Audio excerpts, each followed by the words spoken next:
Interview ಇಷ್ಟ ಆಪ್ನದು ಎಣ್ಣೊಂತುಳ್ಳೆ ಏನು ಪಾತೆರ್ಪನ ಉಡುಪಿಡು ಪಾತೆರ್ಪನತುಳು ಕುಡ್ಲಡು ಪಾತೆರ್ಪನತುಳು ಅಣ್ಣ ഞാൻ ഇജ്ജി ബോഡ്ച്ചിന്ന് വന്ന പണോടാവും ഇംഗ്ലേക്ക് എരടല അർത്ഥാവും തെന്നു സ്വാദീഷു സദ്ഭി സതതം സുധാഢ്യ വിത്താധിക സത്യധനാൽപയാന. എല്ലാവർക്കും അറിയാവുന്ന ഒരു കാര്യം, ഞാനും സാജൻ സൂര്യയും അരുണും വി ആർ ഒരു ട്രയോ പറഞ്ഞിട്ട് ഞങ്ങളൊരു ഫിലിം കമ്പനി തന്നെ സ്റ്റാർട്ട് ചെയ്തു. അതിൻ്റെ ഒരു ഫസ്റ്റ് പ്രയാണത്തിലാണ് നമ്മൾ നടക്കുന്നത്, അതിൻ്റെ സ്ട്രഗിളിലാണ് നടക്കുന്നതെന്നാണ് വിളിക്കുന്നത്. പക്ഷേ ഡോണ്ട് വറി, നിങ്ങളും വറി ചെയ്യേണ്ട, ബിക്കോസ് അതിൽ കൃത്യമായിട്ട് നമ്മൾ പ്രോപ്പർലി കവേർഡ് ഡീസൻറ്റും ആയിരുന്നു. പക്ഷെ ആൾക്കാർക്ക് തോന്നണം വി ആർ നോട്ട് യൂസിങ് എന്നുള്ളത്. അപ്പോൾ അതായിരുന്നു അതിൻ്റെ ടെക്നിക്ക്. കണ്ടപ്പോൾ ഇങ്ങനെ അത്ഭുതപ്പെടുമായിരുന്നു. കാരണം ഞാൻ ചെറുപ്പം മുതലേ കാണുന്ന പോലെ ചേട്ടനൊക്കെ ഇങ്ങനെ തന്നെ ഇരിക്കുന്നത്, നിങ്ങളൊക്കെ ഇങ്ങനെ മെയിൻറ്റെയിൻ ചെയ്ത് പോകുന്നത്. അത്ഭുതപ്പെടുകയാണെന്ന് പറഞ്ഞാൽ ഞാൻ ഇത്തിരി വിഷമം, എത്രയും വയസ്സനായോ ആക്കിയോ എന്ന് വിചാരിച്ചാൽ. ഞാൻ ലേറ്റ് ആയിട്ടാണ് ഇൻഡസ്ട്രിക്ക് വരുന്നത്. ബിക്കോസ് ഞാൻ 10 years ഫാമിലി ബിസിനസ് നോക്കുകയാണ് ചെയ്തത്. അപ്പോൾ ആ 10 years കഴിഞ്ഞിട്ടാണ് ഞാൻ ഇതിലേക്ക് വന്നത്. കോൺഫിഡൻസ് സമ്മതിച്ച് തന്നിരിക്കണം. അതായത് എല്ലാവരും ഒരു ക്ലോസ്ഡ് സ്പേസ് ചെയ്യുന്ന ഇത് നടു റോഡിലൂടെ ഓടുന്നത്. എത്ര ദൂരം ഓടി? നല്ലോണം ഓടി. നിങ്ങൾ കാണുന്ന ആ സീൻ ഏകദേശം 4 ദിവസം 5 ദിവസം കൊണ്ട് എടുത്ത സീൻ. Yes, Oxygen year end sale. Home അപ്ലയൻസസിനും ഡിജിറ്റൽ ഗാഡ്ജറ്റ്സിനും ഈ വർഷത്തെ ഏറ്റവും വലിയ ഓഫറുമായി ഓക്സിജൻ ഇയർ എൻഡ് സെയിൽ ആരംഭിച്ചിരിക്കുന്നു. Say yes to EMIs, exchanges and more only at Oxygen, the digital expert. Oxygen, the digital expert. Hello and welcome to Movie World Media. It's me Noorjahan and ഇന്ന് എൻ്റെ കൂടെയുള്ളത് രാജേഷ് ഹെബ്ബാറാണ്. Welcome. Thank you. ചേട്ടാ, ഞാനിങ്ങനെ ചേട്ടനെ കണ്ടപ്പോൾ ഇങ്ങനെ അത്ഭുതപ്പെടുമായിരുന്നു. കാരണം ഞാൻ ചെറുപ്പം മുതലേ കാണുന്ന പോലെ ചേട്ടനൊക്കെ ഇങ്ങനെ തന്നെ ഇരിക്കുന്നത്, നിങ്ങളൊക്കെ ഇങ്ങനെ മെയിൻറ്റെയിൻ ചെയ്ത് പോകുന്നത്. അത്ഭുതപ്പെടുകയാണെന്ന് പറഞ്ഞാൽ ഞാൻ ഇത്തിരി വിഷമം, എത്രയും വയസ്സനായോ ആക്കിയോ എന്ന് വിചാരിച്ചാൽ. ഇല്ല, എന്താ പറഞ്ഞാൽ നമുക്ക് ഏറ്റവും ഇഷ്ടപ്പെട്ട ജോലി ചെയ്യാം ഒന്നാമത്. അതായത് every day is A happy day. അതായത് നമ്മൾക്ക് my passion is my profession. അപ്പോൾ മാനസികമായിട്ട് സന്തോഷമാകുമ്പോൾ അതെന്തായാലും പ്രതിഫലിക്കുമല്ലോ. ആൻഡ് സെക്കൻഡ് തിങ് എന്താ പറഞ്ഞാൽ, പ്രൊഫഷൻ്റെ ഭാഗമായിട്ട് നമ്മളെ തന്നെ മെയിൻറ്റെയിൻ ചെയ്യുക എന്നുള്ളത് നമ്മുടെ തൊഴിലിൻ്റെ ഒരു ഭാഗവും കൂടിയാണ്. അപ്പോൾ ഈ ടൂൾ എന്ന് പറയുന്നത് ഇത് തന്നെയാണ്. ഈ തലയും ഈ ഫേസും ഈ ദേഹം തന്നെയാണല്ലോ ടൂൾ. അതെ, അതിന് പറ്റാവുന്നത്ര നന്നായിട്ട് മെയിൻറ്റെയിൻ ചെയ്യാൻ ട്രൈ ചെയ്യുന്നു, വർക്കൗട്ട് ചെയ്യുന്നു, ഫുഡ് എന്താ പറയുക മാക്സിമം നല്ല ഇഷ്ടം ഫുഡ് ചെയ്യാം. പക്ഷെ പറ്റാവുന്നത്ര കൺട്രോൾ ചെയ്യും. ഹെൽത്ത് കോൺഷ്യസ് ആണോ? എക്സസൈസ് ധാരാളം ചെയ്യും. പിന്നെ ഫുഡ് എനിക്ക് ഇഷ്ടമാണ്, പക്ഷെ ചില എനിക്ക് ഹാംഫുൾ ആണെന്ന് തോന്നി ചില ഫുഡ് മാറ്റി വെക്കും. ഇന്ന് ഇപ്പോൾ ഇവിടെ ഇരിക്കുമ്പോൾ ഹൗ ഡു യു ഫീൽ? ഇത്രയും ഇയേഴ്സ് പാസ് ചെയ്തതൊക്കെ അറിയാൻ പറ്റുന്നുണ്ടോ ശരിക്കും പറഞ്ഞാൽ? ഒരു ഫ്ലാഷ് പോലെയാണ്. പക്ഷേ ഈ പറഞ്ഞ പോലെ തന്നെ നമുക്ക് ഇഷ്ടപ്പെട്ട ജോലി ചെയ്യുമ്പോൾ നമുക്ക് ടൈം പാസ് ആവുന്നത് മനസ്സിലാവില്ല. പക്ഷേ ചില സമയത്ത് അതിശയം തോന്നാറുണ്ട്. നമ്മൾ ഈ അടുത്ത് കഴിഞ്ഞതാണെന്ന് വിചാരിച്ച് തിരിഞ്ഞു നോക്കുമ്പോൾ ഒരുപാട് വർഷങ്ങൾ പെട്ടെന്ന് പോയിരിക്കുന്നു. പിന്നെ you ask me whether I am happy പറയുമ്പോൾ ഡെഫിനറ്റ്ലി ഐ എം ഹാപ്പി. എൻ്റെ ഏറ്റവും ഇഷ്ടപ്പെട്ട പ്രൊഫഷൻ എനിക്ക് ചെയ്യാൻ പറ്റുക എന്നുള്ളത് ഏറ്റവും വലിയ സന്തോഷമുള്ള കാര്യം. പിന്നെ സാറ്റിസ്ഫൈഡ് ആണോ ചോദിച്ചാൽ നോ ആക്ടർ ഇസ് സാറ്റിസ്ഫൈഡ്. അത് ലോകത്തെ ഏറ്റവും വലിയ ആക്ടർ ലാൽ സാറിനോടും മമ്മൂക്കയോട് ചോദിച്ചാലും അവരൊക്കെ പറയാം, ഇനിയും അവർക്ക് എന്താ പറയുക അവാർഡ്സ് ഇത് മാത്രമല്ല, നല്ല ക്യാരക്ടേഴ്സിനുള്ള വെറി അത് എല്ലാ ആക്ടേഴ്സിനും ഉണ്ടാവും. കൊതി തന്നെയാണ്. അതൊരു എന്താ പറയുക നമ്മുടെ ഉള്ളിലുള്ള ആ ഒരു അൺഎൻഡിങ് പാഷനാണ്. അതുപോലെ എനിക്കും ആഗ്രഹങ്ങളുണ്ട്. I think I am still എൻ്റെ ജേർണി മിഡ് വേ പോലും എത്തിയിട്ടില്ല എന്നൊരു തോന്നൽ. നമ്മൾ ഒരു ഫാമിലിയിൽ ഇങ്ങനെ നോക്കുന്ന സമയത്ത് ഒരാൾ ഇതേപോലെ മൂവി അല്ലെങ്കിൽ ഫിലിം ഇൻഡസ്ട്രി, മീഡിയ ഇതിലോട്ടൊക്കെ പോകുക എന്ന് പറയുമ്പോൾ തന്നെ ഫാമിലിയിലാണെങ്കിലും എല്ലാ ഫാമിലിയിലും ഒന്നും ഫുൾ സപ്പോർട്ട് കിട്ടിയെന്ന് വരില്ല. ലൈക്ക് അവർ യൂഷ്വലി കണ്ടുവരുന്ന ഒരു പ്രൊഫഷൻ ചൂസ് ചെയ്യാനായിരിക്കും പറയുന്നത്. അന്ന് ആ കാലത്ത് എങ്ങനെ ചേട്ടൻ ഫാമിലിനെ കൺവിൻസ് ചെയ്തു? Like they were all supporting ആണോ? എങ്ങനെയായിരുന്നു? വളരെ വളരെ സപ്പോർട്ടീവ് ആയിരുന്നു. ഇതൊരു ഭംഗിവാക്കിന് വേണ്ടി പറയല്ല. എൻ്റെ grand father is A doctor, was A doctor. My father is A doctor. എൻ്റെ അമ്മയുടെ സിസ്റ്റേഴ്സൊക്കെ ഡോക്ടേഴ്സാണ്. അതിലൊരാൾ പ്രൊഫസറാണ്. എൻ്റെ അച്ഛൻ്റെ ഒരു അനിയൻ സയൻറ്റിസ്റ്റാണ്. പക്ഷേ ഒരു പ്രാവശ്യം പോലും അച്ഛൻ ഇത് തന്നെ ചെയ്യണം എന്നടുത്ത് പറഞ്ഞിട്ടില്ല. എൻ്റെ അടുത്ത് ലൈഫിൽ എപ്പോഴും അച്ഛൻ പറഞ്ഞത്, നിനക്ക് ഏറ്റവും ഇഷ്ടമുള്ള കാര്യം നീ ചെയ്താലേ നീ സക്സസ്ഫുൾ ആവുള്ളൂ. So do what you love doing എന്നാണ്. അപ്പോൾ മേ ബി സർപ്രൈസ് ആയിട്ടുണ്ടാവും. ബിക്കോസ് എല്ലാവരും ക്രിയേറ്റീവ് സൈഡിലേക്ക് ഇൻക്ലൈൻഡ് ആണ്. അമ്മ ഇസ് എ സിംഗർ, എന്താ ഡാൻസർ, നല്ലൊരു എന്നെ മോണാക്ടൊക്കെ പഠിപ്പിച്ച അമ്മ തന്നെയാണ്. അസാധ്യ ഡാൻസറാണ്, നന്നായിട്ട് പാടും. എൻ്റെ ആണ്ട് അതേപോലെ റാണി ആൻറ്റി എന്ന് പറയും, ചാന്ദിഷ്മുണ്ട്, അവരും ഭയങ്കര അസാധ്യമായിട്ട് പാടും. അന്ന് സ്റ്റാർ നൈറ്റിനും അവാർഡ് നൈറ്റിനൊക്കെ പാടുന്ന ആളായിരുന്നു. ഫാമിലിയിൽ ആർട്ട് ഉണ്ടെങ്കിലും ആരും അത് പ്രൊഫഷനായിട്ട് എടുത്തിട്ടില്ല. ഞാനായിരുന്നു ആദ്യത്തെ ആള്. പക്ഷേ സപ്പോർട്ട് ഉണ്ടായിരുന്നു ചോദിച്ചാൽ യെസ് 101% സപ്പോർട്ട് ചെയ്തു. അവർക്ക് അവർക്ക് ടെൻഷൻസ് ഉണ്ടായിട്ടുണ്ടാവും, പക്ഷെ അവർ എനിക്ക് കാണിച്ചിട്ടില്ല. ഫാമിലിയിലെ സപ്പോർട്ട് എങ്ങനെയാ ഇപ്പോ? വൈഫ്, മക്കൾ, അവരുടെയൊക്കെ ആ മക്കളൊക്കെ ആയിക്കഴിഞ്ഞിട്ടാണ് ഞാൻ ഇതിലേക്ക് വരുന്നത്. ഞാൻ സ്റ്റാർട്ട് ചെയ്തത് not before marriage, after marriage, after having my children. ഞാൻ ലേറ്റ് ആയിട്ടാണ് ഇൻഡസ്ട്രിക്ക് വരുന്നത്. ബിക്കോസ് ഞാൻ 10 years ഫാമിലി ബിസിനസ് നോക്കുകയാണ് ചെയ്തത്. അപ്പോൾ ആ 10 years കഴിഞ്ഞിട്ടാണ് ഞാൻ ഇതിലേക്ക് വന്നത്. അപ്പോൾ അന്ന് മുതലേ വൈഫിൻ്റെ സപ്പോർട്ട് ഇല്ലാതെ ഞാൻ ഇന്ന് ഇവിടെ ഇരിക്കില്ലല്ലോ. ഇല്ല, ഒരിക്കലും ഇല്ല. അല്ലെങ്കിൽ കുട്ടികളുടെ സപ്പോർട്ടില്ല ഞാൻ ഇരിക്കില്ലല്ലോ. ഇപ്പം ചേട്ടൻ്റെ ഫാദർ ചേട്ടനോട് പറഞ്ഞ ആ ഒരു സെയിം എന്താ ഉപദേശങ്ങൾ തന്നെയാണോ മക്കൾക്കും കൊടുക്കാറ്? ഡെഫിനറ്റ്ലി യു ലേൺ ഫ്രം എന്താ പറയുക ലൈഫല്ലേ. അപ്പോൾ ഞാൻ ഒരിക്കലും ഫോഴ്സ് ചെയ്തിട്ടില്ല, എൻ്റെ വൈഫ് ആയിക്കോട്ടെ ഫോഴ്സ് ചെയ്തിട്ടില്ല. പക്ഷെ അവരും ഇതേ പറഞ്ഞ പോലെ തന്നെ മോനും അതെ മോഡലിംഗ് ചെയ്തിട്ടുണ്ട്, അഡ്വർടൈസ്മെൻറ്റ്സിൽ ആക്ട് ചെയ്തിട്ടുണ്ട്. ട്വിൻസ് വന്നിട്ട് അസാധ്യ ഡാൻസേഴ്സാണ്. അവർ യൂണിവേഴ്സിറ്റി ടീമിൽ നാഷണൽ ലെവൽ വരെ പോയിട്ടുള്ള ആൾക്കാർ. പക്ഷെ അവരുടെ പാഷൻ ഇതല്ല, അവരുടെ പാഷൻ വേറെ തന്നെയാണ്. അപ്പോൾ അവരുടെ പാഷൻ ഫോളോ ചെയ്യുന്നു. അപ്പോൾ ഞങ്ങളും പറഞ്ഞിട്ടുള്ളതാണ് do what you love doing. Yes. ഇപ്പം ഈ ഒരു ഇൻഡസ്ട്രിയിൽ നമുക്ക് എല്ലാവർക്കും നല്ല സൗഹൃദങ്ങൾ ഒരുപാടുണ്ടാവും. ഇവിടെ ചേട്ടൻ്റെ നല്ല സൗഹൃദം ആരാ?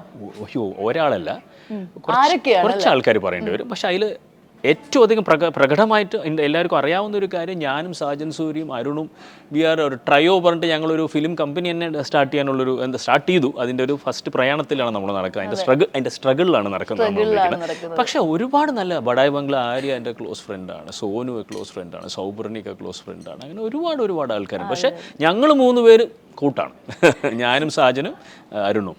സാജൻ സൂര്യ ചേട്ടൻ്റെ കാര്യം പറയുമ്പോൾ എനിക്ക് സ്റ്റിൽ ഓർമ്മ വരുന്നത് നിങ്ങളുടെ ടവൽ ഡാൻസ്. സാജൻ സൂര്യ എന്ന് പറഞ്ഞപ്പോൾ തന്നെ അവിടെ വരുമല്ലോ എന്ന് ഞാൻ പ്രതീക്ഷിച്ചിരിക്കുകയായിരുന്നു. നിങ്ങളുടെ ഐക്കോണിക് ടവൽ ഡാൻസ് ഇപ്പം പോലെ നമ്മളൊരു ടവൽ ഇട്ടിക്കഴിഞ്ഞാൽ നിങ്ങളുടെ ആ ടവൽ ഡാൻസ് ഓർമ്മ വരും. ലൈക്ക് അത് എവിടെ നിന്ന് കിട്ടിയ അത്ര guts? Life is all about experimenting. പിന്നെ നമ്മൾ സംശയിച്ച് മടിച്ചിരുന്നു പറഞ്ഞാൽ നമ്മൾ ലൈഫിൽ ഒരിക്കലും മുന്നോട്ട് പോകില്ല. അത് ഈ പ്രൊഫഷൻ എന്നല്ല, ഏത് പ്രൊഫഷനിലും സക്സീഡ് ചെയ്ത ആൾക്കാരൊക്കെ എന്തെങ്കിലും റിസ്ക് എടുത്തിട്ട് സക്സീഡ് ചെയ്തിട്ടുണ്ട്. ഞാൻ പറയുന്നത് ഒരു ജീവൻ മരണ റിസ്ക് ഒന്നും ആയിരുന്നില്ല. പക്ഷേ അത്ര വലിയൊരു ക്രൗഡ് ഡെഫിനറ്റ്ലി. പക്ഷെ അതിലും ഞങ്ങൾക്കൊരു ചാലഞ്ച് ഫീൽ ചെയ്ത് എന്താ പറഞ്ഞാൽ, ചാനൽ ഞങ്ങളോട് പറഞ്ഞത് ഇത് ഇഷ്ടം പോലെ ആൾക്കാർ ചെയ്തിട്ടുണ്ട്, ഇതൊരു ആദ്യത്തെ പ്രാവശ്യം അല്ലല്ലോ. ചെയ്തിട്ടുണ്ട്, നോർത്ത് ഇന്ത്യയിൽ ചെയ്തിട്ടുണ്ട്, US-ഉം ഫ്രാൻസിലൊക്കെ ധാരാളം ചെയ്തിട്ടുണ്ട്. പക്ഷേ അതിലൊരു ഡിഫറൻസ് ഉണ്ട്, അതൊക്കെ പ്രൊഫഷണൽ ആക്ടേഴ്സ്. ഇവിടെ ആദ്യമായിട്ടാണ് പ്രൊഫഷണൽ ഡാൻസേഴ്സ് ആയിരുന്നു. ഈ ആദ്യമായിട്ടാണ് പ്രൊഫഷണൽ ആക്ടേഴ്സ് ഇത് അറ്റംപ്റ്റ് ചെയ്യുന്നത്. അപ്പോൾ ചാനൽ പറഞ്ഞതാണ് ഇതുവരെ ആക്ടേഴ്സ് ഇത് അറ്റംപ്റ്റ് ചെയ്തിട്ടില്ല. കേരളത്തിൽ നമ്മൾ വേറെ ആരും ചെയ്തത് കണ്ടിട്ടില്ല. കേരളം എന്നല്ല, ഇന്ത്യയിൽ തന്നെ ആക്ടേഴ്സ് അറ്റംപ്റ്റ് ചെയ്തിട്ടില്ല. അതായത് 2 പേരുമായിട്ട്, അതായത് രൺവീർ കപൂർ ടവൽ മാത്രം ഒറ്റയ്ക്ക് ഡാൻസ് കളിച്ചിട്ടുണ്ട്. ഇതുപോലെ എക്സ്ചേഞ്ച് ചെയ്തിട്ടൊക്കെ ഡാൻസ് ചെയ്യുന്ന ആദ്യത്തെ ആൾക്കാർ ഞങ്ങൾ തന്നെ. ഇതിന്റെ പ്രാക്ടീസിങ് ടൈമില് സ്റ്റിൽ മെമ്മറിയിലുള്ള എന്തെങ്കിലും ഇൻസിഡന്റ് ഓർമ്മയുണ്ടോ? അയ്യോ, അതിന്റെ എക്സ്ചേഞ്ച് ചെയ്യുമ്പോഴുള്ള തമാശകൾ തന്നെ ഓർമ്മയുള്ളൂ. അതായത് ടവൽ പകുതി സമയം ഉണ്ടായിരുന്നില്ല. പക്ഷെ ഡോണ്ട് വറി, നിങ്ങളും വറി ചെയ്യേണ്ട, ബിക്കോസ് അതിൽ കൃത്യമായിട്ട് നമ്മൾ പ്രോപ്പർലി കവേർഡ് ഡീസൻറ്റും ആയിരുന്നു. പക്ഷെ ആൾക്കാർക്ക് തോന്നണം വി ആർ നോട്ട് യൂസിങ് എന്നുള്ളത്. അപ്പോൾ അതായിരുന്നു അതിന്റെ ടെക്നിക്ക്. അതെ, ആളുകളെ പിന്നെ അങ്ങനെ ആക്കാൻ ഇല്ലെങ്കിൽ സ്റ്റേജിൽ ബാക്കിലുള്ള ആങ്കറൊക്കെ തലചുറ്റി വീഴില്ല. അതെ. അന്ന് ഒരുപാട് മെസ്സേജസും കോൾസും ഒക്കെ വന്നിട്ടുണ്ട്. പോസിറ്റീവായിട്ടും വന്നിട്ടുണ്ട്, നെഗറ്റീവായിട്ടും വന്നിട്ടുണ്ട്, എല്ലാം വന്നിട്ടുണ്ട്. പക്ഷെ that's part of the game. എല്ലാവർക്കും എല്ലാം ഇഷ്ടമാവണമെന്നില്ലല്ലോ. ലോകത്തെ ഏതൊരു പ്രോഡക്റ്റ് വന്നാലും അതിനെപ്പറ്റി പോസിറ്റീവായിട്ട് പറയാൻ നെഗറ്റീവായിട്ട് പറയാൻ ആൾക്കാരുണ്ട്. അത് രണ്ടും ഒരേ മനസ്സോടെ സ്വീകരിക്കാനുള്ള ഒരാളായിരിക്കണം ആർട്ടിസ്റ്റ്. നമുക്ക് നല്ലത് മാത്രം കേട്ട് ജീവിക്കാൻ പറ്റില്ല. പക്ഷേ I will tell you very frankly 90% നല്ലതായിരുന്നു. ഒരു 10%, 1%, 2% ഉണ്ടാവുമല്ലോ നെഗറ്റീവ്. ചൽത്താ ഹൈ, നോ പ്രോബ്ലം. അതുപോലെ തന്നെ ചേട്ടനെ പണ്ട് മുതലേ നമ്മൾ ശ്രദ്ധിക്കുന്ന ചേട്ടൻ കുറേ ലാംഗ്വേജസ് കൈകാര്യം ചെയ്യുന്ന കേട്ടിട്ടുണ്ട്. ഏതൊക്കെ ലാംഗ്വേജസ് ആണ്? അതിൻ്റെ റീസൺ പറയാം. അതായത് അതൊരു വലിയ കാര്യമായിട്ട് ഞാൻ കാണുന്നില്ല, ബിക്കോസ് ജീവിത സാഹചര്യം കൊണ്ടാണ് അത് അങ്ങനെ വരുന്നത്. ബിക്കോസ് ഞങ്ങൾ ബേസിക്കലി മംഗലാപുരംകാരാണ്, ഉടുപ്പി. അപ്പോൾ വീട്ടിൽ സംസാരിക്കുന്നത് തുളുവാണ്. പക്ഷെ അവിടെ മംഗലാപുരത്തൊക്കെ പോയ തുളു മാത്രം അറിഞ്ഞാൽ പോരാ, കന്നഡയും കൂടി അറിയണം. ജനിച്ചതും ജീവിച്ചതും വളർന്നതും പാലക്കാടാണ്. അപ്പോൾ വെള്ളം പോലെ മലയാളം പറയും.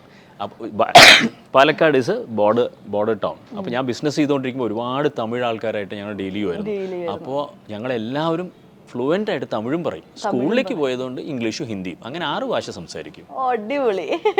ഇതില് എന്താ പറയാ, ഏറ്റവും കംഫർട്ടബിൾ എന്തായാലും മലയാളം ആയിരിക്കും. അത് കഴിഞ്ഞു കഴിഞ്ഞാൽ ഏറ്റവും കംഫർട്ടബിൾ മദർ ടങ് ആയിരിക്കും. എൻ്റെ ഏറ്റവും കംഫർട്ടബിൾ തുളു ആയിരിക്കും. ബിക്കോസ് ഞാൻ ആദ്യം പഠിച്ചത് തുളുവാണല്ലോ, പിന്നീടാണല്ലോ ഞാൻ മലയാളത്തിലേക്ക് വന്നത്. അതെ. തുളു അത് ശരിക്കും പറഞ്ഞാൽ വീട്ടിലെല്ലാവർക്കും എല്ലാവരും. എൻ്റെ വൈഫ് ഇസ് എ മലയാളി, പക്ഷെ കല്യാണം കഴിഞ്ഞ 6 മാസത്തിനുള്ളിൽ ഫ്ലുവൻ്റ് ആയിട്ട് തുളു പറയും. അടിപൊളി. എങ്ങനെയാ ചേട്ടാ തുളുവിൽ നമ്മളിപ്പോൾ ഒരു മൂവി വേൾഡിലെ ಪ್ರേಕ್ಷಕരെ ഒന്ന് വെൽക്കം ചെയ്യുന്നത്? ಮಂತೆ ರೆಗ್ಲ ಈ ಇಂಟರ್ವ್ಯೂಗೆ ಇಂಕ್ಲೇಗೆ ಸ್ವಾಗತ. ಇಂಕ್ಲೇಗೆ ಒಂದು ಇಂಟರ್ವ್ಯೂ ಇಷ್ಟ ಆಪ್ನದು ಎಣ್ಣೊಂದು ತುಳ್ಳೆ ಏನು ಪಾತೆರ್ಪನ ಉಡುಪಿಡು ಪಾತೆರ್ಪನ ತುಳು ಕುಡ್ಲಡು ಪಾತೆರ್ಪನ ತುಳು ಅಣ್ಣ ഞാൻ ഇജ്ജി ബോഡ്ച്ചിന്ന് വന്ന പണോടാവും ഇംഗ്ലേക്ക് 2 അർത്ഥവും തെണ്ണു ഞാൻ പറഞ്ഞത് പറയാം.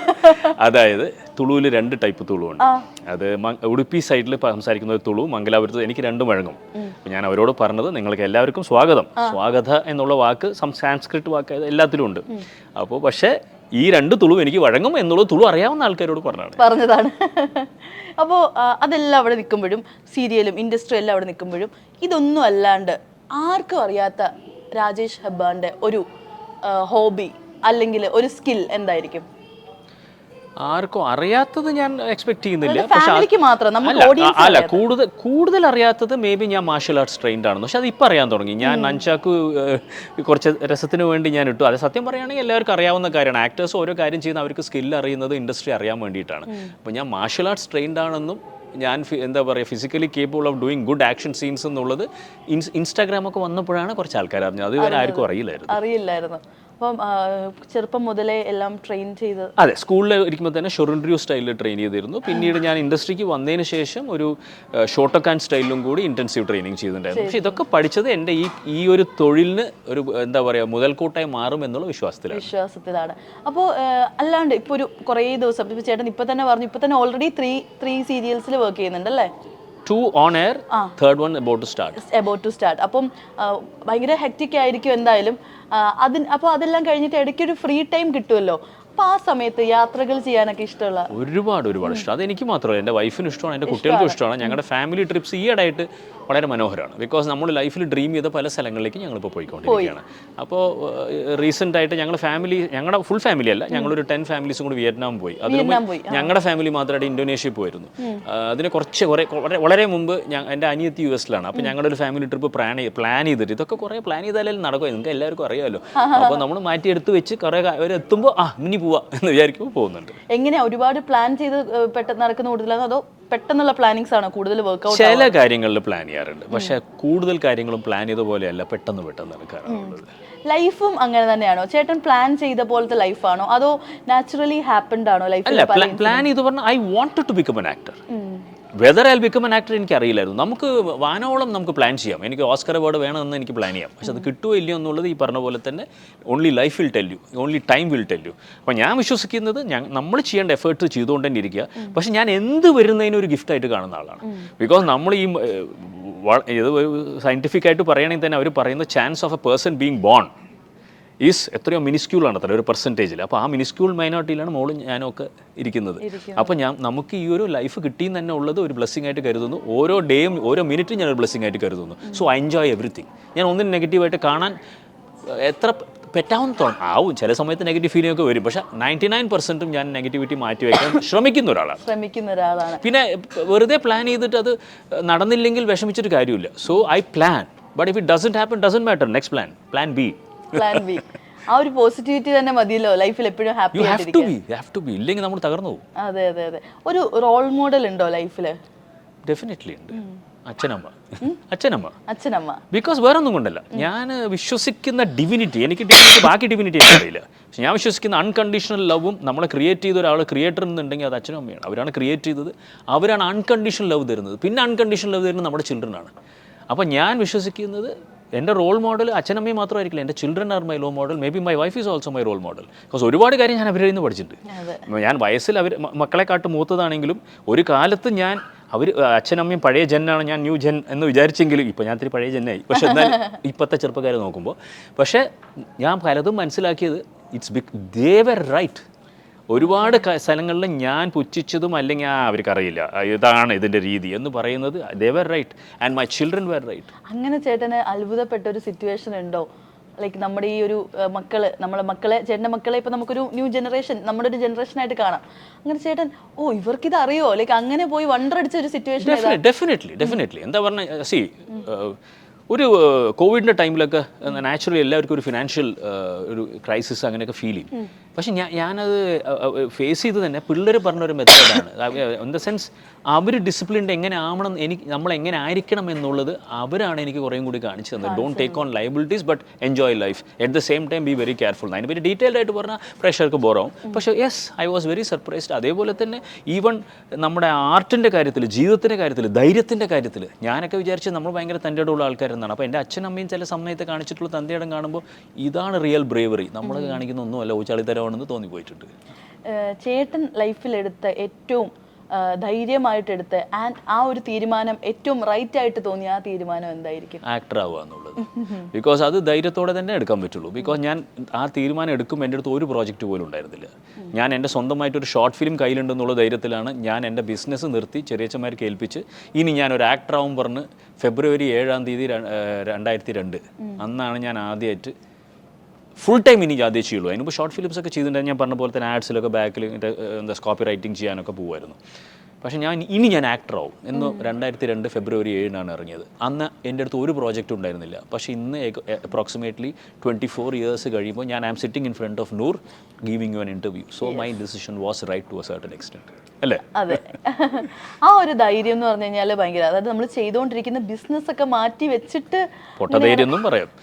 പക്ഷേ നമുക്ക് വേണ്ട ആഗ്രഹമാണത്. Luck, yes, luck is a big factor. Hard work വേണം. ഹാർഡ് വർക്ക് ചെയ്യുമ്പോഴാണ് ചിലപ്പോൾ ലക്ക് വന്ന് വീഴുന്നത്. നമ്മൾ അതിനു വേണ്ടി അധ്വാനിക്കേണ്ട വീട്ടിലിരുന്ന് ഇങ്ങനെ സോഫയിലിരുന്ന് ആലോചിച്ചോണ്ടിരുന്ന ലക്ക് മടിയിൽ വന്ന് വീഴില്ല. ഈ ലക്ക് എന്ന് പറയുന്നത് എന്താണ്? നമ്മളെ ഓപ്പർച്യൂണിറ്റി തേടി നടക്കുമ്പോഴാണ് ലക്ക് മടിയിൽ വന്ന് വീഴുന്നത്. നമ്മൾ ഓപ്പർച്യൂണിറ്റി തേടി ഓരോരുത്തരെ പോയി കാണുമ്പോഴും നമ്മളെ തന്നെ നമ്മൾ പ്രസന്റ് ചെയ്യുമ്പോഴാണ് ചിലപ്പോൾ അവർ ഇംപ്രസ്ഡ് ആയിട്ട് നമുക്കൊരു റോളോ അല്ലെങ്കിൽ നമുക്കൊരു ഓപ്പർച്യൂണിറ്റി തരുന്നത്. So you create your own luck. ലൈഫിൽ എപ്പോഴെങ്കിലും ഇപ്പം ഇത്രയും റിസ്ക് എടുത്ത് വന്ന ആളാണ് നമ്മൾ, ഇത്രയും 25 years ഒരു ഇൻഡസ്ട്രിയിൽ നിൽക്കുക എന്ന് പറഞ്ഞാൽ നിസ്സാര കാര്യമല്ല. Life has ups and downs അല്ലേ? അപ്പോൾ എപ്പോഴെങ്കിലും ലൈഫിൽ സ്റ്റക്കായി നിന്ന ആ ഒരു പോയിന്റ് ഉണ്ടോ? കോവിഡ് ടൈമിലൊക്കെ സ്റ്റക്ക് തന്നെയായിരുന്നു. Really did no. എന്താ പറഞ്ഞാൽ അത് എക്സ്റ്റെൻഡ് ആയി പോകുന്നുണ്ടായിരുന്നു. ആ സമയത്ത് ഞാൻ ചില പ്രോജക്ട്സ് നടക്കുന്നുണ്ടായിരുന്നു, പക്ഷേ അത് എൻ്റെ പ്രോജക്റ്റ് ആയിരുന്നില്ല. അപ്പോൾ ഞാനൊരു കൺഫ്യൂസ് സ്റ്റേജിലായിരുന്നു. ഒരു 7-8 months ഒക്കെ ശരിക്കും ഒരു എന്താ ഇത് എന്ന് പറഞ്ഞിട്ട്. പിന്നെ നോക്കൂ, ആ സമയത്ത് വേറെ സപ്പോർട്ട് സിസ്റ്റം, അവിടെയാണ് ഈ ഫാമിലിയൊക്കെ ഉള്ളിൽ വരുന്നത്. നമ്മൾ ആ സപ്പോർട്ട് സിസ്റ്റം കൂടെ നിൽക്കുമ്പോൾ നമുക്ക് ധൈര്യം വരും.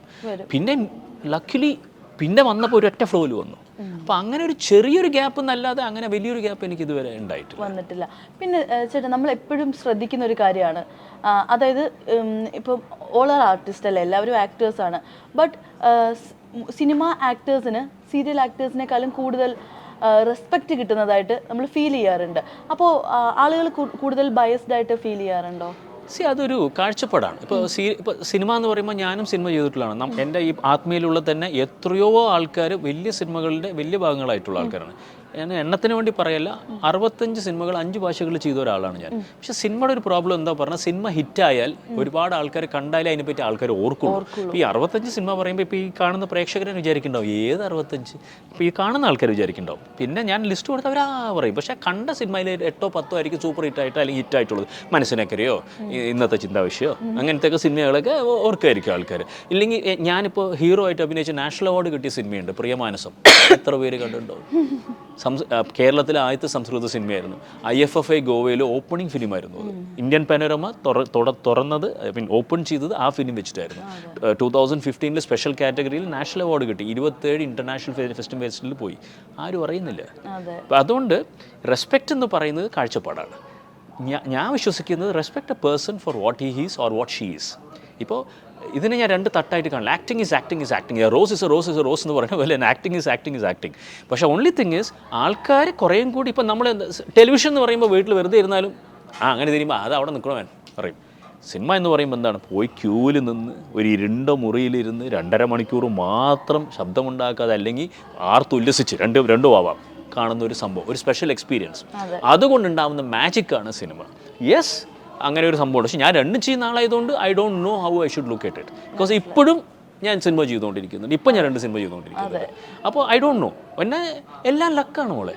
U can never say. ഇവരെത്ര കാലം നമ്മൾ സ്നേഹിച്ചുകൊണ്ടിരിക്കുന്നു, ഓഡിയൻസ് നമ്മൾ എത്ര കാലം സപ്പോർട്ട് ചെയ്യുന്നു, സ്നേഹിച്ചുകൊണ്ടിരിക്കുന്നു, അത്രയും കാലം നമുക്ക്. ഈ സീരിയൽ ചെയ്യുന്ന സമയത്ത് ഫാമിലി ഓഡിയൻസിന് ഒരു നമുക്കൊരു ഈ നേരത്തെ പറഞ്ഞ പോലെ സ്വന്തം വീട്ടിലുള്ള ഒരാൾ ആ ഒരു രീതിയിൽ ഡെഫിനറ്റ്ലി ഇതിൽ ഫണ്ണിയസ്റ്റ് തിങ് ഈസ് കാണുന്നില്ല എന്ന് പറയുന്ന 90% ആൾക്കാരും കാണുന്നുണ്ട്. ഇപ്പോൾ ട്രെയിനിൽ തന്നെ എൻ്റെ അടുത്ത് എവിടെയോ കണ്ടിട്ടുണ്ടല്ലോ പറയും. അപ്പോൾ ഞാൻ പറയും ഞങ്ങൾ കാണാറില്ല. അപ്പോൾ ഞാൻ തെറ്റ് പറയില്ല. ബിക്കോസ് നമ്മളെല്ലാം കാണുമോ? എല്ലാവരും കാണില്ല. പക്ഷേ എൻ്റെ 2 മിനിറ്റ് കഴിഞ്ഞാൽ എൻ്റെ ഓരോ എപ്പിസോഡ് എടുത്തിട്ട് പറയും നിങ്ങൾ ആ ഡ്രസ്സ് ഇട്ടപ്പോൾ എങ്ങനെയായിരുന്നു, അപ്പോൾ കണ്ടിട്ടുണ്ട്. അപ്പോൾ അത് തെറ്റൊന്നുമല്ല, അത് അവർ ഓർക്കാതെ ആയിരിക്കും. പക്ഷെ ഞാൻ പറയുന്നത് എവരി വൺ വാച്ചസ് ചിലതെങ്കിലും. ചേട്ടൻ ഈ ഇന്നത്തെ ചിന്താവിഷയത്തിന്റെ കാര്യം പറഞ്ഞപ്പോൾ തന്നെ ആ ഒരു സീൻ എന്ന് പറയുമ്പോഴത്തേക്ക് സ്റ്റിൽ നമ്മുടെ മൈൻഡിലുണ്ട്. ആ ഒരു ഓട്ടം നമുക്ക് മറക്കാൻ പറ്റില്ല.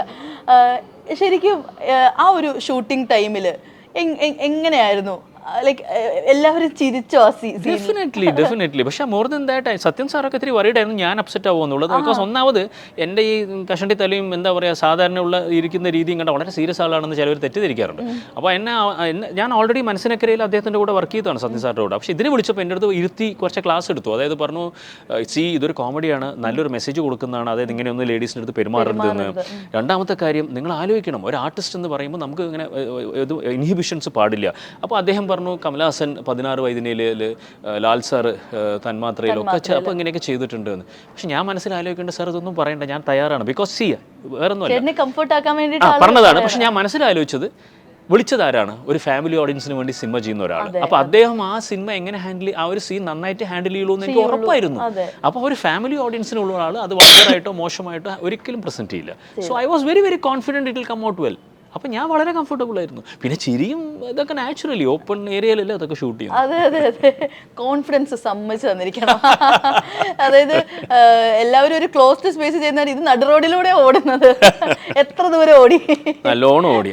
നിങ്ങൾ കാണുന്ന ആ സീൻ ഏകദേശം 4 ദിവസം 5 ദിവസം കൊണ്ട് എടുത്ത സീനാണ്. 4 ദിവസം ഓടി. ബിക്കോസ് കാറിൻ്റെ അവിടെ ഇറങ്ങി സുകന്യ എന്നെ ഡ്രസ്സ് ഊരിപ്പിക്കുന്നത് മറ്റേ നമ്മുടെ കല്ലൂർ സ്റ്റേഡിയത്തിൻ്റെ അവിടെയാണ് എടുത്തത്. അല്ല കല്ലൂർ സ്റ്റേഡിയം അല്ല, അവിടെ കാറിൽ പോകുന്ന അവിടെ എടുത്ത് ഇറങ്ങുന്ന അവിടെ എടുത്ത് ബാക്കി ആലുവയിലെടുത്ത് ഓടുന്നത് ആലുവയിൽ വേറെ കോളനിയിലെടുത്ത് അങ്ങനെ പല സ്ഥലങ്ങളിലായിട്ടാണ് എടുത്തത്, പല സ്റ്റേജസ് ആയിട്ടുണ്ട്. ഒരിക്കലും മറക്കാൻ പറ്റില്ലായിരിക്കും. ഡെഫിനറ്റ്ലി ഇപ്പോഴും ഞാൻ പറഞ്ഞില്ലേ, ഇപ്പോൾ പോലും വേറെ സിനിമയുടെ നമ്മൾ എന്താ പറയുക പ്രൊമോഷന് പോയിരുന്നാൽ പോലും പലപ്പോഴും ക്വസ്റ്റ്യൻ വരുന്നത് 2007 മറ്റേ ചെയ്ത 18 വർഷമായി. അതെ അതാണ് ആ ഒരു സംഭവം. അപ്പൊ അന്ന് നോ പറഞ്ഞിരുന്നെങ്കിൽ ഒരു എന്താ പറയാ അല്ല നല്ലൊരു ഡയറക്ടർ വിളിച്ചിട്ട് ഒരു ചാലഞ്ച് തന്നാൽ നോ പറയുന്ന ഒരു ഡസൻറ്റ് അറൈസ്. അപ്പോൾ suppose it's a vulgar scene, എനിക്ക് വായിക്കുമ്പോൾ ആ സീൻ എക്സ്പ്ലെയിൻ ചെയ്യുമ്പോൾ വളരെ വൾഗറാണ്, എനിക്ക് കോൺഫിഡൻസ് ഇല്ലാത്ത ഒരാൾ ചെയ്യുന്ന അല്ലെങ്കിൽ സംശയമുള്ളൂ, അങ്ങനെയാണ് ഞാൻ പോയിന്റ് ആവില്ല. It is not just that I wanted to remove my dress and run അല്ല, it is because the scene was good, people laughed, ladies laughed. സ്ത്രീകൾ ഇപ്പോഴും പറയുന്നത് നമ്മൾ ചിരിക്കുക ചെയ്തത് ഫാമിലി ഓഡിയൻസിന് ചെയ്യുന്ന ഡയറക്ടർ അല്ലേ, ആ കോൺഫിഡൻസ് വൾഗറായിട്ടൊന്നും ഫീൽ ചെയ്യുന്നില്ല, നമുക്കൊരു ഫണ്ണായിട്ടാ തോന്നുന്നത്. അതുകൊണ്ടാണ് ആ കോൺഫിഡൻസ് ഉണ്ടായിരുന്നത്. അദ്ദേഹം ചെയ്യുമ്പോൾ അത് അങ്ങനെ പ്രസന്റ് ചെയ്യുള്ളൂ എന്നുള്ള കോൺഫിഡൻസ് ഉണ്ടായിരുന്നു. അപ്പൊ എന്തായാലും ചേട്ടാ ഒരുപാട് സന്തോഷം. ബാക്കി പ്രോഗ്രാം ഒക്കെ അടിച്ചു പൊളിക്കും. Thank you so much. And ഇതിലൂടെ ഓഡിയൻസിന്റെ അടുത്ത് വീണ്ടും ഒന്ന് കുറച്ച് സംസാരിക്കാൻ പറ്റിയതും thank you so much. And lovely interview from questions from your side. Thank you so much and all the best. Yes, Oxygen Year End Sale.